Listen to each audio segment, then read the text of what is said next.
welcome back to my channel. Welcome if you're new. My name is Kira. This video is me showing you my trip to Italy. I just got back from Italy yesterday. I took some clips of things and places that we went, and I just want to tell you about them. I went to Italy for 10 days for a Franciscan pilgrimage because the chaplain at the university that I work at and someone that I work with is a Franciscan friar. This year, 2026, is the 800th anniversary of the death of St. Francis, and so we went to different places that were significant to him in his life. It was a very amazing experience. So let us begin. On our first day, which was Tuesday, we arrived at the airport in Rome. Eventually, we went to the Church of Mary Maggiore, or Mary Major. I don't really know the significance of this church other than the tomb of Pope Francis is in this church. So that was really cool as our first stop to visit his tomb. Then we went to visit St. John Lateran, which is the first basilica ever.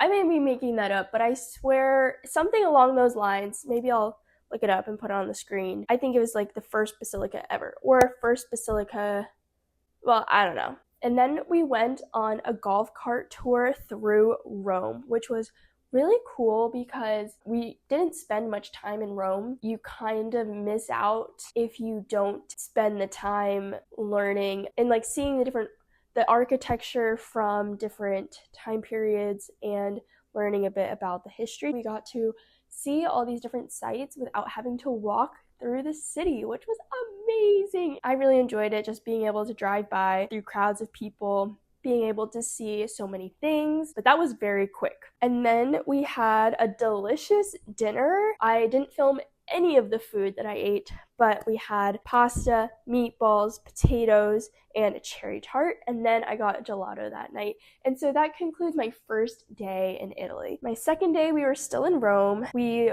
walked to the Vatican because the place that we were staying was very close. So we went in the morning for the general audience with the Pope. We got to see him drive by. We got to listen to the prayer and the blessing.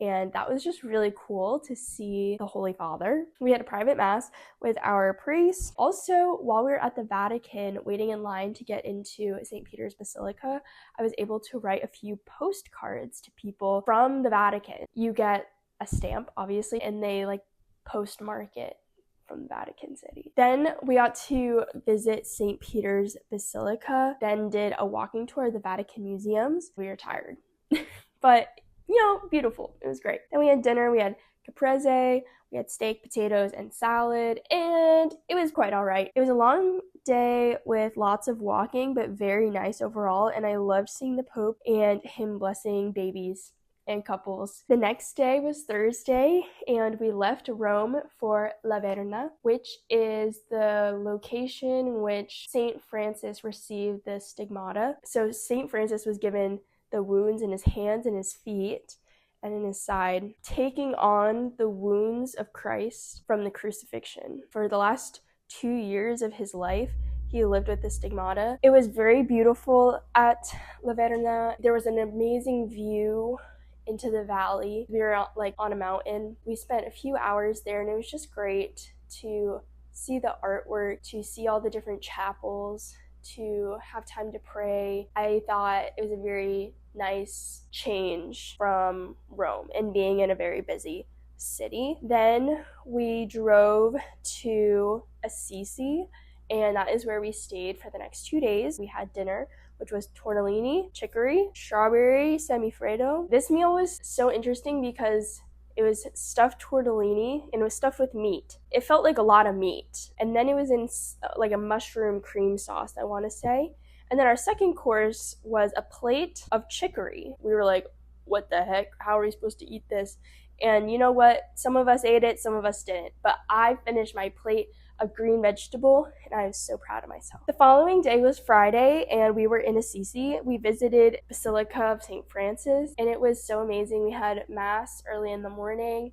We got to go into the basilica. We got to see St. Francis's tomb. It was just a really wonderful time to pray. We also got to walk through the town of Assisi, and it was so nice. It's on the side of a mountain, so the roads were like, on an incline, so we had to work a little bit to get to where we were going, but at the end of the day, obviously it was worth it. It seemed like we were in the Middle Ages, but really good, obviously, with no plague and death and all the stuff from the Middle Ages. There were a bunch of stores and restaurants, and the buildings were so close together and just so beautiful with the tiles and the stones. Loved it. Then we did a walking tour of Assisi, and we visited the Basilica of St. Clare, and we saw the San Damiano crucifix there, the original one that St. Francis received the message from Jesus on the crucifix, telling him to rebuild his church. So many different things that we saw. I was like, I cannot believe that a saint was near this object or item or used this thing. Like, it was wild. We also saw the tomb of St. Clare, St. Carlo Acutis, and we visited the upper and lower basilica. Very beautiful. The frescoes are amazing. These frescoes have stood the test of time and still get to tell the story of Jesus' life and St. Francis' life. Then we had dinner. We had tagliatelle bolognese. We had a bunch of meats like sausage, chicken, and turkey, I believe. We also had vanilla semifreddo with a small little brownie on top. So cute. And this meal was so delicious, in my opinion. That was like one of my favorites, like maybe top 3 favorite meals. So good. The pasta was so good, and the vibes were great. And the next day was Saturday. We traveled to Gubbio. Once we got there, we had a private mass at this church that is believed to be the location where St. Francis met Brother Wolf. Basically, there was a wolf that was terrorizing the town of Gubbio, and St. Francis was a man of peace. So he heard about this, and he went to the town, met the wolf in the woods, talked to the wolf, created peace between the wolf and the town.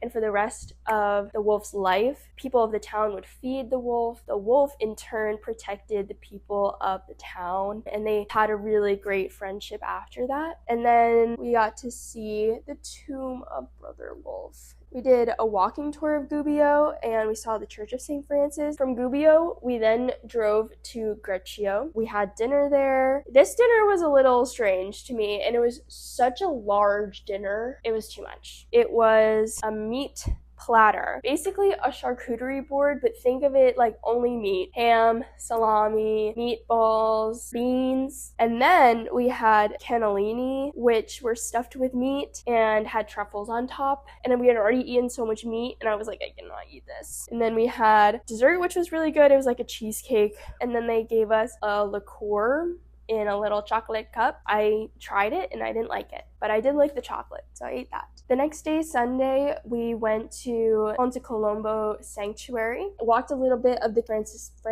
Franciscan Camino. We visited the town of Rieti, and I went to the very center point of Italy. So cool. It's called the Umbilicus Italiae or something. It's directly in the center, and I got to stand there.